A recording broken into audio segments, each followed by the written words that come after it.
प्यारे आका नबी करीम सल्लल्लाहु अलैहि वसल्लम आए और आकर आपने मुआशरे को इज्जत दी, बेटियों को इज्जत दी। शराब लोग पीते थे, सालों लड़ते जलते रहते थे। आप आए तो आपने ये सारी नौस्तों को दूर किया, बल्कि ना सिर्फ दूर किया बल्कि आप सल्लल्लाहु अलैहि वसल्लम ये जो आप इल्म हासिल करने के लिए आए तो आपके लिए भी नबी करीम सल्लल्लाहु अलैहि वसल्लम ने इरशाद फरमाया कि जो इल्म हासिल करने के लिए रोजाना घर से निकलता है तो उसके पाँव के नीचे अल्लाह के फरिश्ते अपने पर बिछा देते हैं। यानी जो आप आते हैं ना स्कूल, और स्कूल आकर आप उस्ताद से सीखते हैं, इस्लामियात सीखते हैं, तर्जुमातुल कुरान पढ़ते हैं और फिर इस पर अमल करने की कोशिश करते हैं, तो यकीन जानिए नबी करीम सल्लल्लाहु अलैहि वसल्लम हर पैगंबर ने दुआ मांगी है। आदम अलैहिस्सलाम ने दुआ मांगी, एक कबूल हुई, रब्बना ज़लमना अनफुसना व इल्लम तग़फिर लना व तरहमना लनकूनन्ना मिनल खासिरीन। याकूब अलैहिस्सलाम ने दुआ मांगी, इन्नमा अश्कु बस्सी व हुज़्नी इलल्लाह। मूसा अलैहिस्सलाम ने दुआ मांगी, रब्बि इश्रह ली सदरी व यस्सिर ली अमरी वहलुल उक़दतम मिन लिसानी यफ़क़हू क़ौली। यूसुफ अलैहिस्सलाम ने दुआ मांगी, रब्बि क़द आतैतनी मिनल मुल्क। यानी हर पैगंबर ने एक खास दुआ मांगी।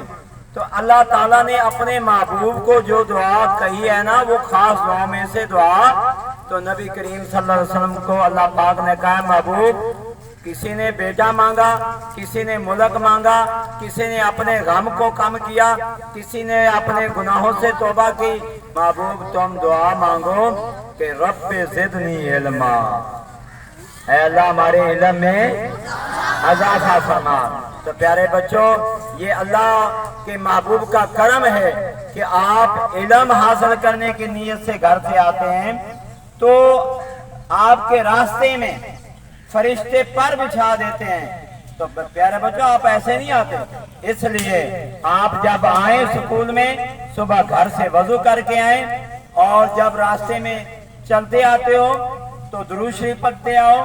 कुरान मजीद की कोई सूरत आती है तो और नहीं तो अल्लाह और उसके रसूल का जिक्र करते आओ। जब कोई भी ना आपको समझते हैं कि छोटे तो छोटा जिक्र भी आप अगर करना चाहें तो रास्ते में यही कहते आओ, अल्लाहू अल्लाहू।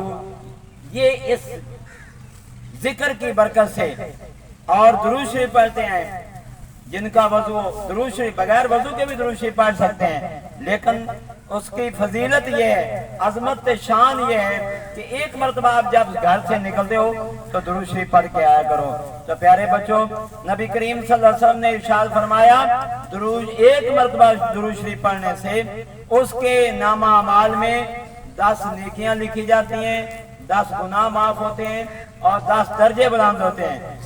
इसके बारे में कई हदीसें, एक हदीस है जो 9वीं 10वीं की इस्लामियात में भी दर्ज है कि उनके लिए अफियत का एक दरवाजा खोल दिया जाता है। तो जब आप घर से निकलते हैं दुरूद और सलाम पढ़ते आया करें और अल्लाह का जिक्र करते आया करें। जब ये जिक्र और दुरूद शरीफ पढ़ते आएंगे तो रास्ते में ना तो आपका कोई एक्सीडेंट होगा, ना कोई आपको कोई लड़का तंग करेगा, ना कहीं से आपको कोई कुत्ता भौंकेगा। जब भी आप दुरूद शरीफ जिक्र करते आएंगे तो उस जिक्र की बरकत से, दुरूद शरीफ की बरकत से आप सही सलामत महफूज होकर स्कूल आएंगे भी और वापस